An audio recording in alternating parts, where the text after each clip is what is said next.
За сайн бацгаана уу. Өнөөдөр бүгдээрээ TikTok дээр 300 гаруй мянган дагагчтай Солонгос инфлюенсер эмэгтэй харамсалтай өхлийн талаар болсон үйл явдлыг ярилцсан. За энэ эмэгтэйг болохоор Юн Жиа гэдэг байсан бөгөөд TikTok дээр бүжгийн cover болон өдөр тутмын амьдралынхаа талаар стрим контент хийдэг байсан. За тэгээд нэг өдөр болохоор тэр өөрийнх нь карьерийг өсгөж өгнө гэсэн бизнес хамтрагчтай болсон бөгөөд 4 сарын дараа тэд гэрээгээ цуцлаад бүгдийг дуусгахаар шийдсэн. Ингээд гэрээ дуусгар болохоор уулзсан тэр өдрөөсөө эхлээд Жиа сургаггүй болсон бөгөөд түүнээс хойшоогоо 2 хоногийн дараа түүний цогцыг чамдаамд хийсэн байдалтайгаар хөдөө зэлүүд уулнаас олсон байдаг. Тэгэхээр түүний амьдралын сүүлчийн хэдэн цагт яг юу болсон бэ? Мөн өөрийнхөө карьерийг итгэж даатгсан тэр хүн нь яг хэн байсан талаар ярилцгаая. Мэдээж бичлэг эхлэхээс өмнө лайк болон subscribe дарахаа мартаоцай. За одоо шууд гол үйл явдалтай орцгоё. 2024 оны 9-р сарын 11-ний өдөр оройн 8 цагийн орчимд Жиагийн аав нь охинлуугаа юу хийж байгааг нь сонирхоод мессеж илгээсэн бөгөөд охиноос нь бол хариу ирэхгүй нэлээд удсан. Харин өглөөний 3 цагийн үед бол түүний утас дуурайд охиноос нь богинохон хариу мессеж ирсэн байсан. Харамсалтай нь энэ богинохон мессеж бол түүний хамгийн сүүлчийн мессеж байсан. Тэгээд энэ мессежнээс 2 хоногийн дараа Юн Жиагийн цогц амьдрдаг хотоос нь нэлээд зайтай уулнаас олдсон байдаг. За нүүрэнд нь бол нэлээд хүчтэй халдлагын улам өрөөд биеийнх нь олон хэсэгт маш их хөхрөлтүүд мөн өхлийн шалтгааныг нь бол амьсгал боогдол гэж тогтоосон. Тэгэхээр ердөө 24 настай мөрөөдлийнхөө төлөө ажиллаж байсан залуу эмэгтэй яаж явж байгаад энэ алуурчинтай танилцах болчих вэ гэдгийг ойлгохын тулд эхлээд TikTok-ийн стриминг системийн талаар товч мэдээлэл өгөх хэрэгтэй байх. За TikTok дээр үзэгчдэд зориулсан level ranking систем гэж байдаг. Лайв стрим дээр контент бүтээгчдэд илүү их мөнгө хандивлах тусам чиний түвшин өндөрсдөг гэсэн. Тэгэхээр хамгийн дээд түвшин нь бол level 50 гэж байсан. За түүнд хүрэхийн тулд ойролцоогоор 150 сая воны хандив өгсөн байх шаардлагатай.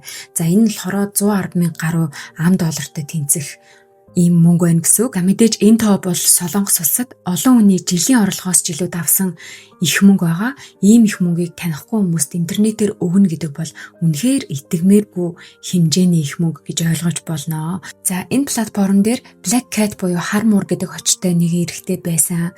За түүний жинхэнэ нэрийг бол Choi гэдэг. Түүнийг TikTok-ийн түвшин нь 46-д хүрсэн байсан.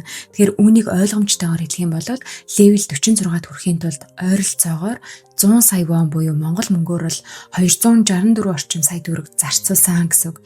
Энэ нь бол мэдээж түүнийг TikTok live stream ертөнцид хамгийн дээд зиндаанд хүргэсэн бөгөөд VIP-нуудын дундах VIP гэж хэлж болохоор байсан. За level 46 гэдэг бол жирийн нэг хэрэглэгч биш, маш баян, маш нөлөөтэй, за бусад стримеруудын анхаарлыг маш ихээр татдаг хүн байсан гэсэн. Ноён Чой бол үүнийг өөрөө мэддэг байсан. Тэр өөрийгөө IT компани захирал, код бичдэг, бизнес эрхэлдэг, амжилттай бизнесмен гэж танилцуулдаг байсан. За 2024 оны 5 дугаар сард Ноён Чой Юн Жиагийн амьдралд орж ирсэн. За эхэндээ бол тэр зүгээр л нэг үзэгч лайвд нь орж ирдэг, сэтгэл бичдэг, хандив өгдөг байсан. Зарим өдөр бол ганц стримд нь зориулж 1 сая вон зарцуулдаг байсан гэсэн мэдээлэл байсан. За үзэгчдийн тоогоо өсгөж байсан Жиагийн хувьд бол энэ асар их дэмжлэг байсан мэдээж. За ингээд удалгүй Ноён Чойгоос Жиад хувийн зураас ирсэн байдаг. Тэрэндээ болохоор би TikTok зах зээлийг маш сайн мэднэ. Чиний дагагчдыг өсгөөд контентыг чинь чиглүүлээд өгч чаднаа. За тэгээд харин түүнээсээ хувь авна гэд ийм санал тавьсан байна. Тэр өөрийгөө контент бүтээгчдийн менежер гэж танилцуулсан. Гэхдээ Ноён Чойгийн хувьд бол үнэхээр шинэхэн креаторуудтай хамтран ажиллаж исэн одоо туршлагатай хид хідэн төвхтэй хүн байсан нь бол маш их ихтгэл төрүүлэх үз харагдчихсэн. За тэгээд Жиагийн агентлаг бол түүнийг шалгаж үзээд хамтарч ажиллахыг зөвшөөрсөн байгаа. За ингээд хамтын ажиллагаа эхэлснээс хойшоо бол Жиагийн амьдрал нэлээд их өөрчлөлт орж эхэлсэн байдаг. Энэ нь бол эхэндээ жирийн бизнесийн хамтрал мэт санагдчихсэн. Ноён Чой стрим хийх цагийн хуваарьт нь бол санал өгнө. За түүний логикоор бол өглөөний 2 цаг, 3 цаг, 4 цагт стрим хийвэл өөр цагийн бүсийн гадаад үзэгчид орж ирнэ. Илүү их олон улсын дагагч байх тусмаа хурдан өсөлт болно. За тиймээс бол стримүүд нь маш их уртсаж эхэлсэн. Энгийн өдрийн стрим нь шөнө дунд хүртэл үргэлжилнэ. Бүр 12 цагийн хугацаатай стрим хийх нь бол хэвийн үзэгдэл болчоод байсан. За дараа нь бол энэ байдал илүү их хурцдах хандлагатай болж эхэлсэн. Нэг өдөр Жиа найзтайгаа кофе уугаад ижсэн чинь утас нь тасралтгүй дуурайд эхэлсэн. Тэгэд 1 минутын дотор бараг 30 гаруй мессеж ирсэн. Найз нь гайхаад яг юу болсныг нь асуусан чинь Жиа найзтай утсаа харуулад ноён чайн одоо түүний утасны байршлыг хянаж идэг. Тэгэд яг бүр real time түүний хаана байгааг нь бүгднгийн ингээд өдөржингөө хянаад байж идэг гэд найзтай хэлсэн байдаг. Тэгээд Жиад бол нэлийн таагүй байгаа гэд энийг ноён чад хэлсэн чинь түүнийг нь бол огт тоож үзээгүй. Хариуд нь ноён чай харин би чамайг яг охин шигэ гэж боддог. Чамайг хурдан өсөнд дэвжээсэй л гэсэндээ ийм зүйл хийж байна гэж хэлдэг байсан. За мөн түүний стрим цагийн хуваараас нь гадна бүх хувийн цаг хугацааг нь бас хяналтандаа байлгах гэж маш их оролддог байсан. Тэгээд Жиагийн эргэн тойрныхан бол түүнийг маш их ядарч туйлдсан. Тэгээд өөрөөхөө байхаа болсныг нь анзаарч эхэлсэн. За өмнө нь ч гэсэн энэ ноён чой гэх хүнтэй хамтарч ажиллаж исэн бусад эмэгтэй бүтээгчид шаардлагууд нь хитрээд ирэх юм бол эцэст нь гэрээгээ цуцлаад холбоогоо таслаад өөрсдийнхөө хувийн амьдралыг үргэлжлүүлсэн байдаг. Гэхдээ Жиа бол эдрээс арай өөр байсан. Жиагийн хувьд болохоор жүжигчин болох мөрөөдөл нь түүний хувьд бол бүх зүйл нь байсан. Сошиал медиа дах оролцоо нь энэ зорилгод нь хүрэх суурин болж байгаа учраас энэ бүхнийг тэсгээр шийдсэн байсан. За гэхдээ 2024 оны 9-р сарын 10-нд Жиа Чойгийн одоо бүх үннийг мэдсэн байдаг. Тэр нь юу байсан бэ гэхээр ноён чой бол өрөнд живсэн хүн байсан.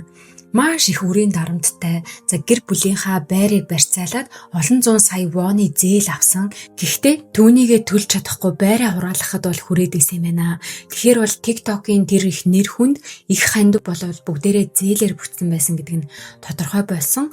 За Жиа бол энэ бүхнийг мэдээд ноён чойтой бүх холбоогоо тасалж дахиж хамтарч ажиллахгүй байхаар шийдсэн. За 9-р сарын 10-нд ноён чой түүнтэй уулзахаар ирсэн нь CCTV камерын бичлэгүүдэд бичигдэж үлдсэн байдаг. За камерын бичлэгт болохоор ноён чой Жиа руу ойртоход бол Жиа ухарч байгаа харагддаг. Эндээс харагдахад бол угаасаа маргалдж байгаа нь тодорхой. За дараа нь болохоор чой гинэт Жиагийн өмнө өвдөг сүгдэж суугаад уйлаад гуйж байгаа нь харагддаг. Гэтэл бол Жиа толгоос сэгсэрж байгаа дүр зураг бас камер дээр харагддаг. За тэр агшинд болохоор чой гинэт Жиагийн утсыг нь шүүрч аваад дараа нь нэлээд удаа ярилцж байгаа харагддаг. За ингээд зөвшөлтөлт хүрхгүй байгаа учраас ноён чой эхлээд Жиаг орхиод явж байгаа дүрс үлдсэн юм байна. Тэгэхээр 2024 оны 9-р сарын 11-ний өдөр бол ноён чой бүх зүйлээ алдсан өдөр байсан. Тэр өдөр түүний орон сууцыг хурааж аваад дуудлага худалдаанд оруулсан мөн ганц санхүүгийн их өсвөр нь болж исэн Жиа хүртэл түүнтэй одоо гэрээгээ дуусгар одогноо гэж хэлсэн. За маргааш нь буюу 9 сарын 11-нд Жиа Инчоны нэг арал дээр лайв стрим хийсэн. За энэ лайв стрим бол энгийн л нэг урд нь хийдэг байсантайгаа адилхан ийм лайв байсан. За энэ стрим ойролцоогоор өдрийн 15 цагт дууссан. Үүний дараа ноён чой дахин гарч ирээд тэд ноён чойгийн машинд сууж байхдаа маргалцсан байдаг. Ингээд 15 цаг 27 минутанд Жиа машинаас буух гэж оролдож байхад нь хүчээр татаад буцаж оруулж байгаа нь CCTV камерын бичлэг дээр харагддаг. За ингээд бол юу болсон нь тодорхой болсон. Тэр машин дотор бол ноён чой Жиа руу дайраад түүнийг зодоод дараа нь боомлж амь насыг нь хөнөөгөөд үүнийхээ дараа бол тэр сөүлдэх гэртээ ирээд Жиагийн цогцыг нуухад ашиглах том чемдаам аваад гарч байгаа нь харагддаг. Энэ үед нь гэрчүүд түүнийг чемдаамыг орон сууснасаа чирч гаргаад машинда ачаад хөдөлж байгааг нь харсан байдаг. Ингээд цогцыг нуух уул хүртлээ замынхаа туршид нийт 8 удаа зориуд зогссон. Эдгээр зогсолт бүр нь мэдээж санаатай цагдаагийн мөрдлөгийг төөрөгдүүлж хуурамч мөрүүлдэх зорилготой байсан нь тодорхой болсон. За тэр шөнөнгөө явсаар байгаад 9-р сарын 12-ны үүрээр ноён чой Инчоноос нэлээд зайтай нэг ууланд хурч ирсэн бөгөөд тэр Жиагийн цогцсыг байсан чамдаамыг нь буцсөөг дундуур чирч аваачаад тэндээ орхисон. Гэхдээ түүний төлөвлөгөөнд нэг зүйл буруу иргсэн. Энэ юу байсан бэ гэхээр явах гэж байхад нь замынх нь хаана ихтэй машиныхан дугуй шуудунд суугаад гаццсан. Мэдээж тэр бол ганцаараа гаргаж чадаагүй. Харин энэ хооронд бол Жиагийн гэр бүл охиноо алга болчлоо гэд цагдаад мэдэгдсэн байсан. Ингээд Кёнгийн мужийн цагдаагийн газар бол цаг алдахгүйгээр мөрдөн шалгалт эхлүүлээд CCTV камерын бичлэгийн тусламжтайгаар түүнийг хамгийн сүүлд ноён Жиагийн машинд сууж байсныг нь тогтоож чадсан. За түүнээс цааш бол зам дагуух камеруудыг ашиглаад ноён Жиагийн машиныг дагаж мөрдөөд яг тэр цогцыг нуусан газрыг нь олж очиж чадсан. За маргааш нь буюу 9-р сарын 13-ны өглөө ойролцоогоор үүрийн 5 цагт цагдаа нар тэр хаслагдсан уулын билээс Жиагийн цогцыг олж чадсан. За түүнээс ердөө 50 метрийн зайд ноён Жиа тэндээ машинтайгаа гацсан хэвээрээ байсан. Яагаад гэхээр нэг өдрөөс илүү хугацаанд бол машинаа шуудуунаас гаргах гэж оролцсон ч юу ч хийж чадаагүй тэндээ гацсан хэвээрээ байсан. За ингээд Жиагийн цогцыг олсноос 12 цагийн дараа ноён Жиа баригдсан. Эхэндээ бол худлаа хэлжсэн ч гэсэн бүх нотлохоог хараад эцэст нь бүх зүйлээ хүлээн зөвшөөрсөн. За үүний дараагаар бол хүмүүсийн бухимдлыг бүр ч илүү хүргэх нэг баримт ил болсон. Тэр нь юу байсан бэ гэхээр ноён Жиа бол аль хэдийнэ энэ төрлийн гэмт хэрэгтэй холбоотой эрүүгийн бүртгэл үүсчихсэн байсан.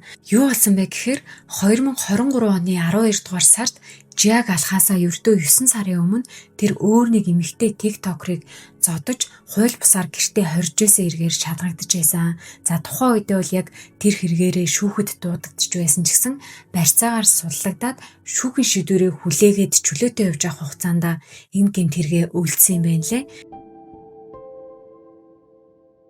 За хэрэг олон нийтэд ил болсны дараа бол шударга ёсыг шаардаж байна гэсэн Юн Жиагийн нэртэй хаштаг Солонгосын сошиал медиад тренд болсон. За харин одоогийн байдлаар бол гэмт хэрэгтэн шоронд хоригдоод шүүхийн шийдвэрээ хүлээж байгаа гэсэн хамгийн сүүлийн үеийн мэдээлэл байна. Өнөөдрийн бичлэг бол энэ үрээд өндөрлж байна. Гэхдээ бичлэгийнхаа төгсгөл хүргэх нэг сайн болон муу мэдээ надад байна. Сайн мэдээ гэх юм бол би анхны YouTube цалингаа хүлээж авсан. Тэрнээсээ шинэ микрофон худалдаж авсан. За анхны бичлэгт маань бол маш олон хүмүүс эрэг сэтгэл бичиж урам хайрлаж исэн. Мэдээж сөрөг сэтгэл ч гэсэн бас цөөнгүй байсан. Гэхдээ бүх хүмүүсийн лайк, subscribe сэтгэлд нь маш их баярлаа. Цаашдаа бичлэгийнхаа чанар болон сонирхолтой байдал мөн ярих чадвараа бас улам сайжруулна гэж бодож байна. За тэгээд нэг гунигтай мэдээ байгаа нь гэх юм бол миний бичлэгийг үздэг хүмүүсээс 80% нь subscribe дарахгүйгээр үздэг гэсэн тоо мэдээлэл гарч ирсэн. Тэгэхээр лайк болон subscribe дараад дараагийн бичлэгээ цаг алдалгүй хүлээж аваарай. За бүгдэнд нь маш их баярлалаа. Дараагийн бичлэгээр уулзтлаа. Түр баяртай.